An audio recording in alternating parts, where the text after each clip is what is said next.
we're all still watching the games. I mean, I had it on. I couldn't say I was watching it. I watched it the way I watch a Columbus Blue Jackets Minnesota Wild game on a Saturday afternoon. And that at least there's hockey on. But you watch these players, these Canucks, and they are going through the motions in ways that I can't remember, where all they want to do is end the season. Mm-hmm. And they still have 3 more weeks. The season goes another it goes till May 19th, so we're just over 2 weeks away from this being everybody else seemingly has 3 games left, and the Canucks have like 19. Absurd. It's absurd. And we're guilty of like 2 weeks. I was 2 weeks ago where we did our Sunday afternoon in Toronto podcast, where you're full of whimsy and the possibility of throwing some wins together, and it's great that the season is going to go and we're going to get all those games. Mm-hmm. And now that you come back to reality, you're just like, everything that you thought the week before, it's like, can they call this? I don't think they want to be here. Well, because we were stupid enough to look at the schedule and go, oh, look at all the games in hand they have. we were cosplaying as Montreal Canadiens fans and Calgary Flames fans, like, oh, look at all the games we have in hand against the Canucks. This is just look at us. We are going to drink Labatt and have poutine, and we're going to fucking look at Tyler Toffoli. He's so good. Okay, can we just get into it, because there is a lot. All right, Gita. Well, I'll throw it to Gita. Gita, what's the jumping off point for our Vancouver Canucks in the week that was? I don't want to go there, and so I'm not. But it's this team isn't ready to play. Like they're not physically where they need to be. They can't pull one out. Like yesterday, they kept it close for as long as they could, but they don't. It's not that they don't have the compete in them. They just don't. They can't. It's not like you have time to rest or practice. None of that's happening. Mm-hmm.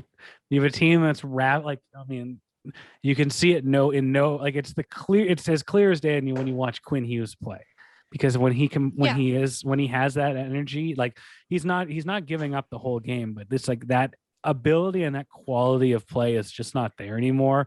And it's like you could just tell he is completely exhausted, and just he's not. I can't imagine that him, let alone many of these players, have recovered from COVID, and it's tough to watch. And then and when Arash talked about earlier, they're also human.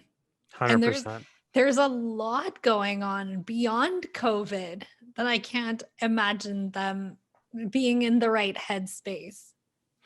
So we'll get into what, Botchford stuff later, but the one insight I had when I was watching the game last night in the arena, as fans, when we're sitting at home and we're watching on TV, you feel the apathy within us. Like that's the apathetic stuff. Mm-hmm.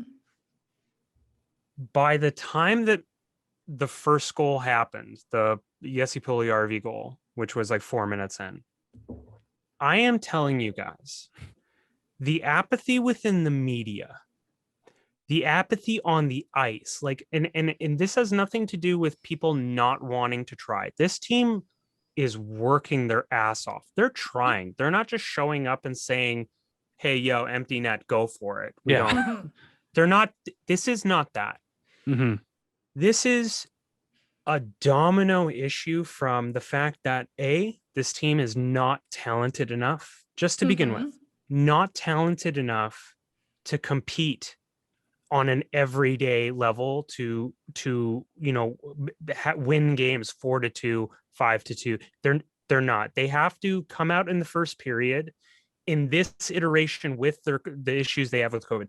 They have to come out in the first period. They have to light up a goaltender 3-0. They have to have something catastrophic. The other team has to have something catastrophic happen in which the Canucks take advantage. Mm-hmm. And then they know in the second and third, they're not going to be able to keep up physically in terms of skating with energy on all this stuff. Like the Canucks last night, I know you saw the scoreline and it's 5-3. Listen, Mikko Koskinen he's Mikko Koskinen. So when Brock Besser makes it 4-3, don't think this was a close game. This wasn't a close game. Right. Absolutely not. So that's one part. Second part is I feel so fucking bad for this group of players. Like even the post-game Zoom call, like the media calls with these guys, like JT Miller.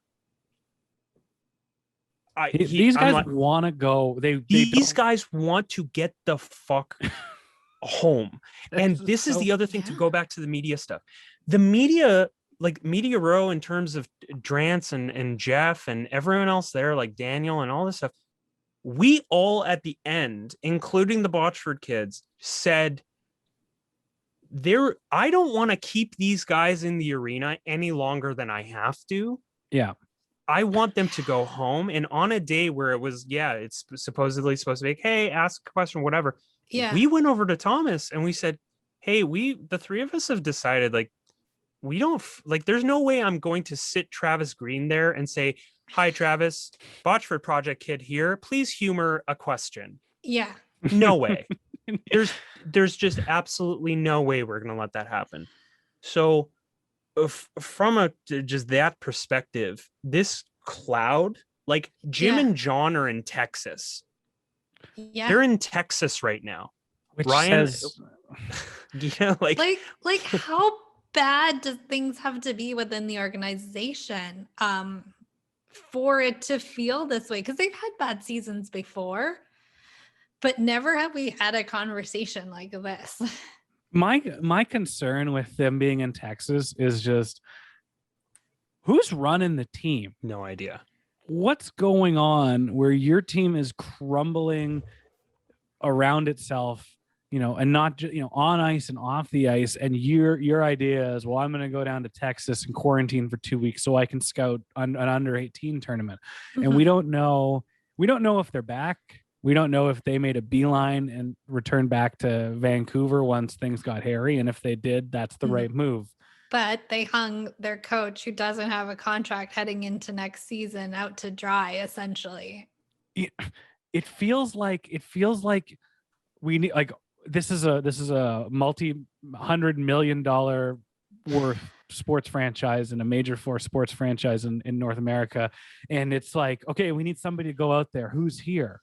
Like, it just, it's like sending out, we need a representation for TransLink because the SkyTrain shut down. Huh? I work in PR. I plan press conferences for a living. That's not the person you should send out. No. Not for something that happened at the level that it happened. The problem is they don't have somebody to send out, even if all boots were on the ground. Oh. Who do you send out to deal with these tough situations? They don't have one. They don't. Francesco's last public appearance was in 2008, or not public appearance, but like interview was in 2008. Yeah. No, not 2008, 2018. Sorry. Yeah. It was after Trevor Linden was let go. Jim and John are in Texas. Chris Gear is, I believe, the only person in front office wise that's left there. God bless Travis Green. Honestly, makes me want him to have a contract. He's more. Not. There's no way. There's no way he's sticking through this. Pardon my French, because last night was just such an eye-opening experience. There's no fucking way Travis Green is sitting here going through this shit, and at the end of the season, Jim and John are down in Texas, fucking having barbecue ribs, looking at an USA under 18 tournament, and then coming back up with a fucking cowboy hat on and boots and be like, what did we miss? Oh, hey Travis, what happened? Did you guys like, I don't think, and full understanding that we don't know what's happening. I think my frustration is coming from a point where, like, at a time in a week where some horrendous shit has happened on and off the ice. And the people that, and even going back 3 weeks ago, the people that you have sent out are, a day before you get back, JT Miller. So JT Miller has to come out and say this. Travis has been the front line of he runs a master class in media PR. masterclass. I don't know if you guys saw the post-game stuff last night, but Bachelor asked 2 questions. Daniel Wagner asks 1 question about Tyler Graovac. No offense to Tyler That Graovac. is where we're at the point. This is where we're at. Asks 1 question, and then Marcus, the Canucks PR guy, just says, "Okay, are there any more questions?" "Oh, no. Okay, bye." And I mean, he obviously could have misheard it, but even then, he's not sticking around. You know, when you're in broadcasting, you kind of freeze with the end of your live hit so that they have a clean edit. Like you watch hockey players in interviews, they kind of sit there for about 3 seconds and then they get up. There was no 3-second. Let me get my pose in. He's, oh, my car. I'm going to be able to get to my car 3 seconds faster if I leave now. Yeah. And that's what it comes down. I'm baffled that this $800 million sports franchise ranked 5th in the NHL in value. It like, I just don't like, we're everyone's out of answers. Media people are out of answers. Fans are out of answers. Players are out of answers. And at a time where you need, the matriarch of the team, or the patriarch, or the mom or dad, whomever, just one of the fucking adults in the room to come out and just be like, okay, guys, I know we need to talk about a lot of shit. So is their plan, okay, we're going to get to the off season. Ian Clark is gone. Travis is gone. They're not coming back. There's no way. Would you? Thank you, Gita. Clip that. Yeah. Would you go through this bullshit that they're going through? No, not if there are other jobs available Absolutely to me. not. And there are other jobs available. Dude, there's going to be Travis, a few, Gita. Travis is like, oh, Seattle. Can you foresee it changing next year? Can you foresee anything changing this summer? They can't afford anything. Nothing's changed. He's going to be stuck with the same group of players next season because of mismanagement, and it all starts at the top. Here's where it gets mind-boggling. We spent a big news story this week was that, and I mean, it's as big as we made it, and we made it big. But the point is, there was a conscious effort to try and re-sign Nikita Triamkin. Oversized, underqualified defenseman, you can call him that hasn't played in North America since, Brock Besser's rookie year or before that. And isn't that good? There's a deal that was, that was going to be made between $1 and $2 million. That was too much on one side or the other, or not enough on one side or the other. And now you're going to talk about re-signing Alex Edler to fill that void. And it is not 2017. We are not talking about getting Nikita Triamkin and Alex Edler contracts as front page gossip rag headlines, but it's 2021 and we're talking about the exact same thing we've talked about for 4 years. The closest thing this team can get to a Stanley Cup right now is Alex Edler scoring a goal and getting 100 goals on his career. Like, that's you look at the stat lines, that is nothing else to look forward to. Or Alex Edler waiving a no trade clause and going to a contender. Or just saying that, you know what, hey, I don't want to go like through a this. win. Yeah. Just saying I don't want to go through this. Who wants to go through this? Like everything that's happened on and off the ice. Even everything you heard about the Triamkin non-signing. There was so much it wasn't just one story. There were multiple stories, and the fact that they couldn't close the gap, the fact that there may have been a trade with Arizona for the rights, all of this is baffling because one thing is being reported and then Jim Benning says the opposite of it. And that seems to be the only commonality with every story that comes out of this team. It's that you have an agent and players say one thing, and then you have Benning and his side of things that are completely the opposite. And who are we more likely to believe these days? Well, and Gita, and then you have a couple of older journalists and reporters that are just doing what all journalists and reporters do, and they get asked to, put a little something out there to change the narrative. And you'll hear one thing about the Canucks, Jim Benning will say another thing, and then a bunch of guys that clearly are helping out their pal Jim or whoever in the front office. There's just these swirling, confusing stories, and it's like this is. I always love bringing up this joke on the pod that it's like you're the deadbeat, and to give them a couple of weeks, you're gonna send your rent check in the mail, but you're gonna send an envelope with no check because by the time they figure it out, you've bought yourself enough time to get paid. Like.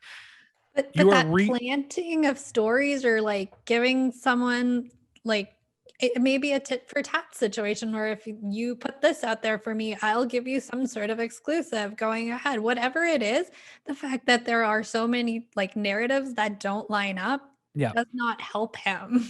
We are talking about a fringe NHL, if not AHL defenseman that hasn't played in the league in this many years. And we hear 47 different reports from respected people.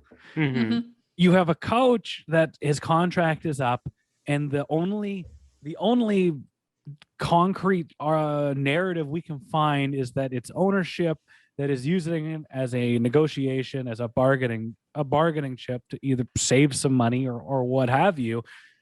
But he has no allegiance with this team. Is Francesco going to come down on May 18th before the season's over? I'm like, yeah. So, you know what? We thought about it, and we're gonna give you what you want. Like, what makes you think that he would want that for that price after what the last 2 months have been? Like, it's just an incredible lack of foresight, which we've spent 4 years talking about, an incredible lack of foresight. And then you take the fact that it's well known that there was interest for the rights champion from Arizona. You don't move him because you're going to try and re-sign him, but oh wait, you couldn't actually re-sign him. But how did you not know that until when it happened? Like, it's just they are going day by day, one day at a time. Is it because a little bit of money clears up day by day? So I'm sorry. My mind is just like there's so many fires around us right now and no person to go get an extinguisher. No. And all this stuff seems to be like a Chris Columbus movie director, like the Home Alone guy who did all the home. This seems to be like a ramping up of childish things that are going to happen. And in the second act, which is the summer/fall, that's when we're going to figure out how Kevin McAllister is going to try and maneuver himself through all of this. Ryan, can you do me a favor, Ryan? Because when you told me this story was great, can you reiterate the Bruce Pritchard story with Vince McMahon? Because it's so apt, and I think everyone on this pod needs to just put this in their minds. So like we've talked about on this show for how many years that Jim Benning's the best thing he's good at, is respected around the league for, is being a scout. That's what he likes to do. And I think as a general manager, he spends a little bit too much time scouting and not doing the other jobs that a general manager entails, or that I should be doing. But you know, the U18 tournament comes up, and we get it. There is not a lot of they have 7 or 8 picks in the draft this year. It's the first time, and they want to get their bang for their buck. And there isn't a lot of advanced scouting on these players, and that's fine, and we get that. But for you and your assistant GM, who appear to be the only real people in that front office, to go out of your way in a pandemic with closed borders to go scout a team when you have a tournament, when you have a scouting department, you should be delegating and sending it down. But in my mind, I'm like, the walls are crumbling around Jim, and I'm not saying that. It's just things that aren't getting done that he needs to get done, and it's mounting up around him. And it's just like when times get tough, he's just like, what do you want? You know, when it's like it's playing music on the Titanic deck as it's going down. Jim's just looking at himself like, man, this is a bad situation. But you know what I really like doing? I like scouting. And it's like, I'm going to go there. I'm going to scout. Everybody's going to leave me alone. I'm just going to do what I want. Oh, my phone's ringing off the hook. I'm just going to scout. And it reminded me of this wrestling story where there was a blackout in a storm at a WWF pay-per-view. And like everybody in the arena that works there is freaking out because the power is out. They're off the air. Everyone's running around. It's chaos trying to figure out how they're going to get back on. And Vince McMahon, who was the owner, he was commentator at the time. He's one of his guys runs out to go find him to get some approval on something. And everybody's freaking out like a chickens with their heads cut off. And Vince is just sitting in the dark with his feet up, drinking a coffee and watching Savio Vega wrestle Stone Cold Steve Austin in the dark. And then like Bruce comes up to him and he's freaking out and he's like, what are we gonna do? What are we gonna do? We gotta do this, we gotta do that, we gotta do that. And Vince is just looking there calm as could be, just like, God damn, they're having a hell of a match. Because there's nothing he could do. Yeah. He's upset. He's accepted the fact that everything's chaotic. There's nothing he can do, and there's nothing that Stresson is going to do about it. Jim, I think, has taken that role. He should be stressed out. He should be freaking out to fix things and re-sign his franchise stars. But no, he's just sitting back and going, man, what's that kid's name? That's a top pick right now. That's going to go first overall. Owen Power. Oh, that Colin Power. What a back check. Owen Colin Power. Dude, Colin Power would be such a fucking great name. But he has removed himself from the chaos and he's just gonna scout. You remember earlier this season when he had that one press conference and he said in 2 years this team will be good, or wherever he expects them to be? Just needs 2 more years, baby. Does he expect to start working on this team in 2 years?